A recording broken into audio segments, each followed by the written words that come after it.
The question says, determine the number of protons, electrons, and neutrons on each of the following. And then we have P plus, E minus, and N, excuse me, for each of the following. So what we need to know is this nomenclature. So there's three things to know. The first thing is this down here is what is called the atomic, can you see that? I'll move it over. Atomic number, which is the same as the protons. Okay, so the number of protons in the nucleus defines what the element is. So silicon has 14 protons. Something with 14 protons in its nucleus behaves like silicon. Up here is the mass number. Remember that two subatomic particles have mass, and those are the protons and the neutrons, the things in the nucleus. So essentially, this is the protons plus the neutrons. Okay, this is what this mass number is, because those are the two subatomic particles with mass. Electrons also have mass, but an electron is about 1/2000th the mass of a proton, so it's relatively small, and we consider them as negligible. And finally, and there isn't one on this one, this is the charge. Okay, so in the bottom left-hand corner we have the atomic number. In the top left-hand corner we have the mass number, and in the top right-hand corner we have the charge, not the charger. Okay, if you notice, this one has a charge. So in this case, it'll have 2 extra electrons because it's 2 minus. In this case, it would have 2 less electrons because it's 2 plus. So that's basically how that works. So if we look here, the number of protons is the atomic number. And for the top row, they're all given. For the bottom row, we're going to have to use the periodic table to figure it out. So in this case, silicon has 14 protons, which is its atomic number. Since it's neutral and protons are positively charged, its nucleus is 14 plus, if you will.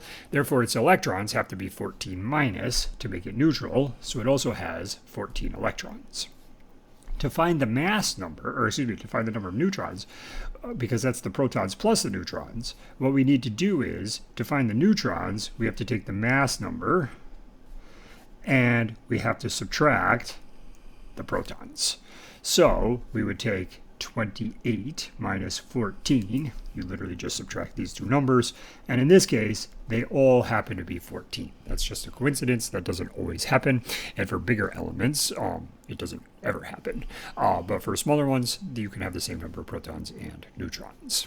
All right, let's look at this one. We have S2 minus. The first thing we want to do is find the protons. Remember, the protons come from the atomic number, so it's got 16. The electrons come from the charge. So if it were neutral, it would have 16 electrons. Electrons are negatively charged. Since this is -2, it means it has 2 extra electrons. Well, if it has 16 protons, 2 extra electrons would be 18 electrons. How about the neutrons? For the neutrons, you take the mass number and you subtract out the atomic number. So 34 minus 16, which in this case is 18 neutrons, like so. Bromine, okay, and this bromine 79 is neutral. Protons, again, are the same as the atomic number, so this is 35. Because this is neutral, has no charge, the number of electrons is also 35. To find the mass number, we take 79 minus 35, and we find that there are 44 neutrons. Last one, we have Ca2 plus. Last one where we don't need a periodic table. We have Ca2 plus. The number of protons is 20. Because this is 2 plus, it means it has 2 less electrons. Remember, atoms have a fixed number of protons. What makes this calcium is having 20 protons in its nucleus. If you made it 19 protons, first of all, that would be a nuclear reaction. And second of all, that would no longer be calcium, it would be magnesium. So you can't change the number of protons. But what you can do is you could change the number of electrons. So if something's 2 plus, it means it's got 2 less electrons, which are negatively charged. So this only has 18 electrons. So it has 20 positive charges in its nucleus, but it only has 18 negative charges in its electron cloud because it lost 2 electrons. To find the number of neutrons, we take 40 minus 20, the mass number minus the atomic number, and we get that there are 20 neutrons. Now for the next ones, I need to change my camera, so I'm going to pause for a second. To answer these questions, we need a periodic table because it's redundant to put the atomic number and the symbol. Silicon always has 14, sulfur always has 16, bromine always has 35. These two things are synonymous. So when we say this is phosphorus, we know the atomic number, but you're going to need a periodic table in order to look that up. So if you find phosphorus, which is right here, then you know that this atomic number is 15. It won't be written because all phosphoruses have 15 protons in their nucleus. It's much more common to see just the mass number, it's even much more common to see just the charge. But phosphorus has 15 protons in its nucleus. That's what defines what phosphorus is. And I keep trying to point at this with my pen, and that's not working. So, number of protons, same as before, 15. This is neutral, so it has 15. The number of neutrons is 31 minus 15, which is 16 neutrons. Iodide, I minus, okay? Mass number 127. So we go down here and we find the atomic number of iodine. When you first start doing this, you might be hunting around a little bit on your periodic table. The more you do it, the more you get used to it. So I'm going to, just for simplicity, write the 53 down there, but I found that from the periodic table. Okay, the number of protons, 53. The number of electrons, this is minus, which means that it has one extra electron. So it has 54 electrons.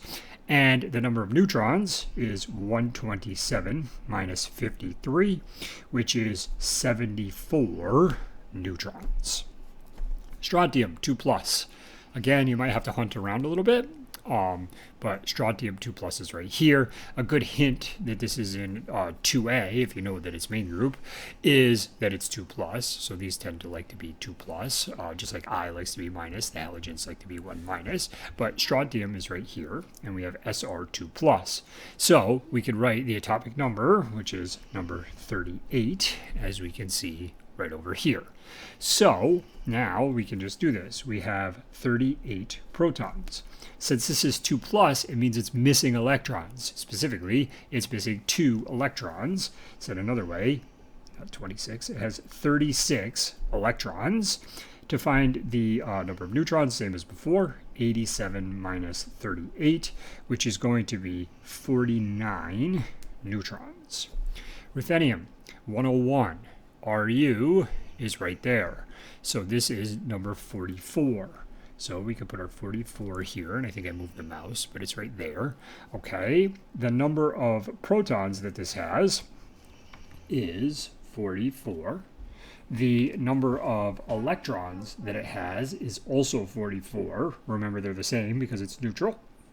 And then to find the neutrons, it's 101 minus 44, which happens to be 57 neutrons.